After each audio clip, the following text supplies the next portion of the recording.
Hello everyone, welcome to another mini blog. তোমরা তো জানো লং ড্রাইভে যেতে আমরা কত ভালোবাসি। তো সেদিন তাড়াতাড়ি লাঞ্চ সেরে লং ড্রাইভে যাব বলে বেরিয়ে গেছিলাম। ইচ্ছে ছিল আজকে কল্যাণী হাইওয়ের দিকে যাওয়ার। চল চল চল, পরে খেলবি। ছোট ভাই ধাক্কা দেয় না, চল।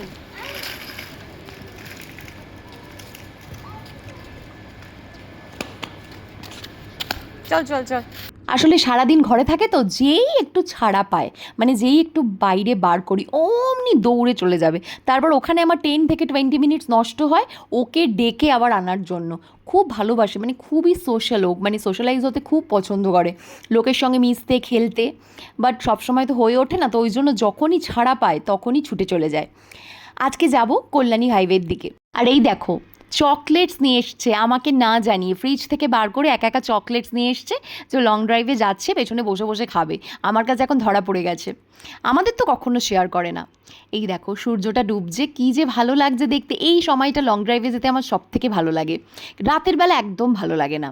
আর এদিকে হয়েছে কি, আগের ব্লগে তোমরা দেখেছিলে আমাদের গাড়ির ব্যাটারিটা কীভাবে খারাপ হয়ে গেছিলো। 4 ইয়ার্স তো হয়েই গেছে, তো ওটাকে চেঞ্জ করার কথা ছিল, বাট আমার বর ল্যাথ খেয়ে আর করেনি। বাট আজকে যেহেতু লং ড্রাইভে যাচ্ছি, তার মনে পড়েছে যে হ্যাঁ ব্যাটারিটা চেঞ্জ করা দরকার।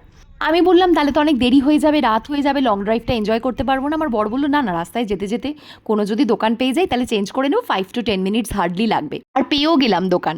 কি হয়েছে তোমার? খিদে পেয়েছে? আচ্ছা, বাড়ি থেকে খেয়ে এসেছিলি? কি খেয়েছিলি দুপুরে আজকে লাঞ্চে? একটু জোরে বল। ভাত, ফিশ, পেঁপে সেদ্ধ। ভাত, ফিশ আর পেঁপে সেদ্ধ। আচ্ছা, এখন আবার খিদে পেয়ে গেল। হ্যাঁ, আচ্ছা, এখন কি খাবি? খিদে পেয়েছে, কি খাবি? চকলেট। চকলেট এনেছিস বাড়ি থেকে? চকলেট তোকে কে দিয়েছে? মামা। আমি দিয়েছি? আমি কোথা থেকে কিনেছি? ওটা পাপা দিয়েছে না? হ্যাঁ, এটা পাপা দিয়েছে।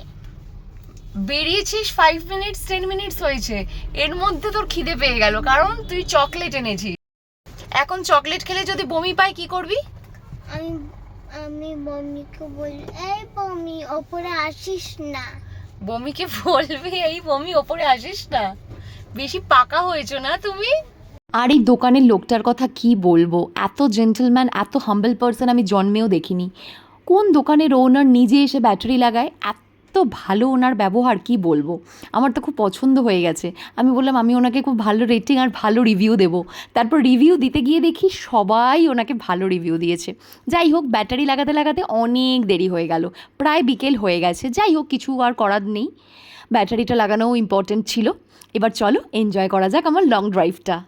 দেখো সানসেট হয়ে গেছে, এখন কি সুন্দর লাগছে, এত ভালো লাগছে দেখতে। আর একটু আগে আসলে বেশি ভালো লাগতো, বাট ঠিক আছে। এখন কল্যাণী পর্যন্ত পুরো রাস্তাটা হয়ে গেছে, এখন কল্যাণী যেতেও বেশিক্ষণ লাগে না। খুব ভালো লাগছিল, গান শুনছিলাম। আর এই দেখো, এই টোল প্লাজাটা এখনও পুরোপুরিভাবে চালু হয়নি, বাট কদিন বাদ থেকেই হয়তো চালু হয়ে যাবে। আমরা পুরো কল্যাণী অবধি যাইনি, প্রায় কল্যাণীর কাছাকাছি গেছিলাম। এদিকে কি হয়েছে, মেয়ে জল দিয়ে জামা ভিজিয়ে ফেলেছে, গাড়িতে তো জামা রাখা থাকে, ওকে আবার ড্রেসটা চেঞ্জ করিয়ে দিলাম। শ্যামনগরের কাছাকাছি এই চায়ের ধাবাটা পেয়েও গেলাম, দেখতে বেশ সুন্দর ছিল, বেশ ভিড় ছিল। আমি ঠিকই করেছিলাম, যদি চিনি ছাড়া কালো চা পাওয়া যায় বা ব্ল্যাক কফি উইদাউট সুগার পাওয়া যায় তবেই খাবো। মেয়ে তো কিছু খাবে না, মেয়েকে পেট ভরিয়ে লাঞ্চ করিয়ে এনেছিলাম যাতে বাইরে গিয়ে এটা ওটা না খেতে চায়। আর তাছাড়াও ওর 2 মিনিট বাদেই খিদে পেয়ে গেছিলো, চকলেটস খেয়ে নিয়েছিল। ধাবাটা বেশ সুন্দর। আর আমার মেয়ে তো পাগল হয়ে গেছে, গিয়ে দেখেছে ওর বয়সী কিছু বাচ্চা পার্কে খেলছে, ব্যাস ওদের সঙ্গে খেলতে দৌড়েছে। আর আমি আর আমার বর নিয়ে নিয়েছিলাম 2টো ব্ল্যাক কফি।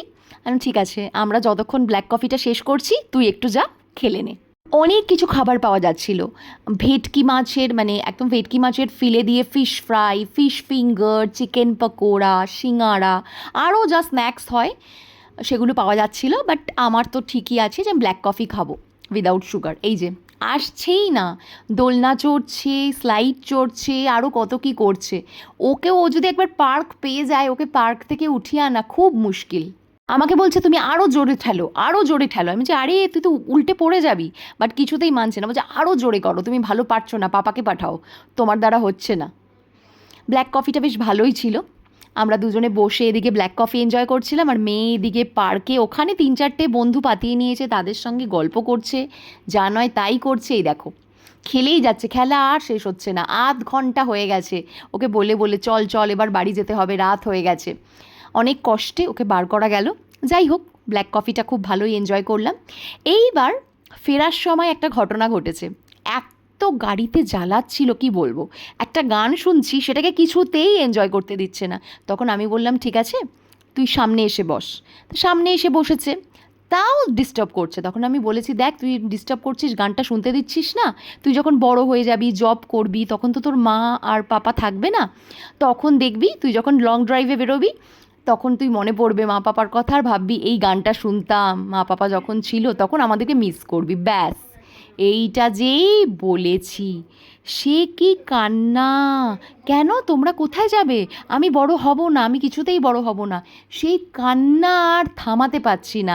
ওর বাবা আবার আমাকেই বকছে, বলছে কেন ওকে এইসব বলতে গেছিস। আমি বললাম আরে আমি তো এমনি মজা করে বলতে গেছিলাম। সেই কান্না থামাতে আমার মানে দম বেরিয়ে গেছে।